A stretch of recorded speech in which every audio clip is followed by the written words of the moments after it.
Nesse vídeo, eu vou te contar por quais motivos a reserva de emergência é o assunto mais importante para a saúde financeira de qualquer pessoa, seja ela um investidor com anos de mercado ou alguém que nunca investiu na vida. A verdade é que a reserva de emergência vai muito além de investimentos. Ela é a base para que você possa colocar sua cabeça no travesseiro e dormir tranquilo à noite por saber que sua vida financeira está sob controle. Eu até diria que a reserva de emergência é que vai te deixar rico, apesar dela não ter o menor objetivo de gerar alta rentabilidade. Nem nada disso. Mas não se preocupe em entender isso agora, porque ao longo do vídeo eu vou te explicar e você vai saber também o que é reserva de emergência, quanto dinheiro tem reservado com base em diferentes cenários e 3 opções de onde você aplicar sua reserva, sendo que a terceira opção quase ninguém comenta. Então, se esse tema te interessa e você quer aprender a montar sua reserva da teoria até a prática, clica no botão do like e vamos pro vídeo. O que é reserva de emergência? A primeira dúvida que surge quando se fala em reserva de emergência é justamente entender o que ela é, algo que infelizmente deveria ser ensinado nas escolas, mas ninguém nos ensinou, sendo que o conceito é bem simples. Então pode ficar tranquilo. A reserva de emergência nada mais é do que a quantia de dinheiro que você deixa separada para poder viver com tranquilidade nos momentos mais difíceis. Os famosos imprevistos. Eu sei que ninguém gosta disso, mas a verdade é que imprevistos são inevitáveis. O pneu do carro fura, os filhos ficam gripados do nada, a casa acaba precisando de manutenção e, nos casos mais graves, alguma doença um pouco mais séria ou até mesmo uma demissão. Enfim, esses imprevistos que, gostando ou não, fazem parte da nossa vida humana. Não adianta fingir que não é assim, achando que só ignorar os imprevistos eles vão deixar de acontecer. Seria bom se funcionasse assim, mas não é a realidade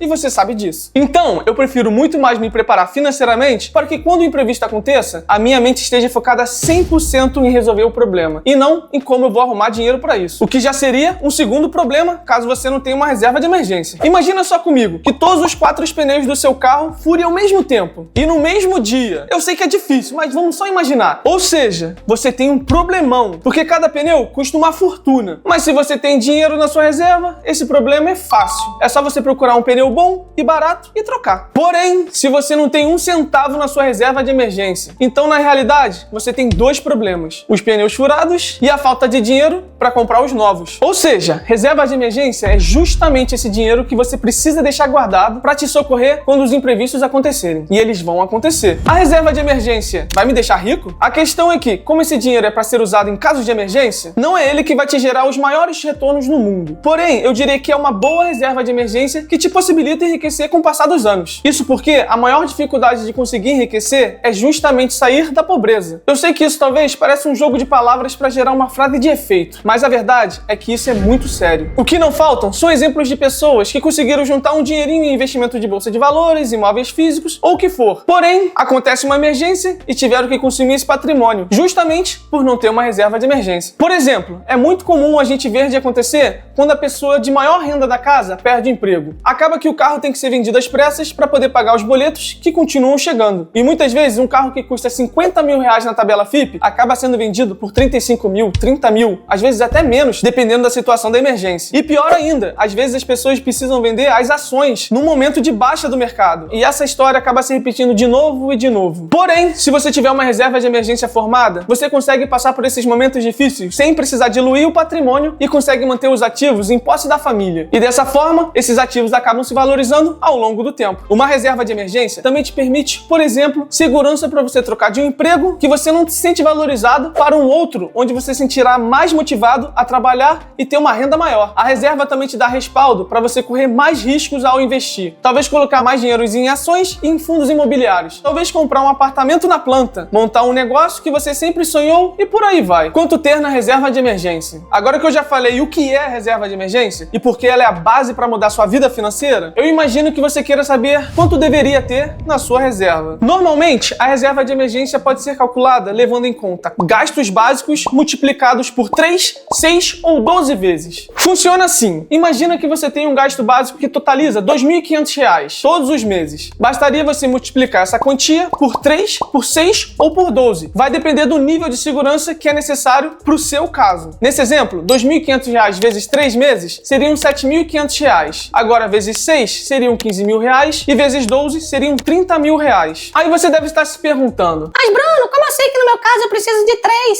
6, 12 meses de reserva? Essa questão só pode ser respondida com base no nível de risco que você tem na atividade que traz a maior parte da sua renda ou da renda da sua família. O que eu quero dizer é o seguinte: se você é funcionário público a nível federal, já está com a sua sua estabilidade de salário garantida. 3 meses me parece bem ok. Agora, se você é funcionário de uma empresa privada e está há pouco tempo nela, eu já diria que 3 meses parece pouco. Então seria mais recomendado você juntar 6 meses de reserva. Porém, se você é empreendedor e principalmente se sua empresa ainda é pequena, você precisaria ter 12 meses para compor a sua reserva. Sendo que no fim das contas, essa é uma decisão pessoal. Esses números que eu citei são apenas um direcionamento para te ajudar, mas não é uma regra. Pensa o que faz mais sentido para você e segue a sua estratégia. Mas só um último detalhe para encerrar essa questão. A reserva é calculada com base nos gastos básicos e não na sua renda. Se sua renda é R$3.000, mas seus custos fixos são de R$2.500, calcula com base nesse valor e não com base nos R$3.000. Pode até parecer uma diferença pequena, mas para você ter uma ideia, imaginando uma reserva de emergência de 12 meses, estaríamos falando de R$30.000 no caso se você levar em conta os R$2.500 por mês, ao invés de R$36.000 se você levasse em conta os R$3.000 por mês. Ou seja, 6.000 de diferença. Onde investir a reserva de emergência? Toda essa parte teórica, apesar de ser muito importante, não é a que causa as maiores dúvidas. O que impede as pessoas de darem o primeiro passo é não saber como lidar com a parte prática e não saber onde e como investir esse dinheiro da reserva. E como eu disse logo no começo do vídeo, eu vou te mostrar 3 ótimas opções de investimentos para você colocar a sua reserva de emergência, sem medo. A primeira opção, como não poderia deixar de ser, é o famoso Tesouro Selic, o investimento mais seguro do país. Não tem nada em que você possa investir e seja mais seguro do que o Tesouro Selic. Então esse tipo de investimento é ideal para sua reserva. O mais legal é saber que com R$150 aproximadamente, você já pode começar a comprar títulos do Tesouro Selic nas mais diversas plataformas. Banco Inter, Nubank, Rico, Clear, todos esses aplicativos de instituições financeiras te dão acesso muito facilitado aos investimentos em Tesouro Selic. Então escolhe qualquer uma dessas de sua preferência, abre a conta e é só começar. Mas, se você quiser entender melhor qual dessas oferece um serviço mais completo, eu tenho um vídeo todo dedicado a descobrir qual é a melhor corretora para investir. Eu vou deixar o link aqui na descrição. Já a segunda opção de investimento, você pode colocar o dinheiro da sua reserva de emergência, é o CDB de liquidez diária. Eu vou explicar rapidamente o que é um CDB, mas por favor, preste atenção que ele precisa ser de liquidez diária. Isso é o mais importante de saber logo de cara. Isso porque a liquidez diária é a capacidade de colocar e tirar o dinheiro dessa aplicação quando você precisar. Já pensou você ter o dinheiro guardado, mas não poder sacar porque ele só tem liquidez daqui a 2 dias? Então, o principal é que o CDB seja de liquidez diária. E para quem ainda não conhece, CDB é um investimento com risco baixíssimo. É literalmente você emprestar dinheiro para um banco. Sendo que, mesmo que o banco entre em falência, o que é praticamente impossível no Brasil, principalmente se estivermos falando dos grandes, os outros bancos que não faliram irão te devolver todo o dinheiro até o limite de R$250 mil